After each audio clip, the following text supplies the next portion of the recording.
কৃষককে আমরা ভগবান বলে মনে করি, অন্নদাতা কৃষক।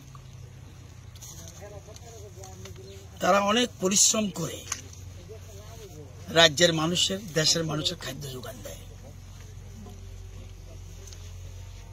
আমি পত্রিকা থেকে দেখেছি এবং সোশ্যাল মিডিয়াতে দেখেছি, ঈশানপুর গ্রাম পঞ্চায়েতের এই জায়গাটায় একজন কৃষকের উৎপাদিত ধান জমি কে বা কারা বীজ ছড়িয়ে দিয়ে 80% জায়গা ধান পুড়িয়ে দিয়েছে। আমি কিছুদিন আগে এসে এখানে এর পাশে একটা জমিতে ধান লাগিয়ে গিয়েছিলাম। ওই জমিতেও এবার ভালো ধান হয়েছে, এই মাঠটাতে পুরোটাই ধান ভালো হয়েছে। শত্রুকে চিহ্নিত না করলে শত্রুর বিরুদ্ধে কোনো অ্যাকশন নেওয়া যায় না।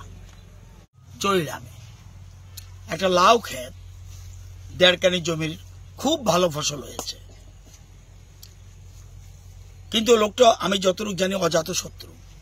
ওনারও কিন্তু নিজের জমি না, অন্যের বর্গা।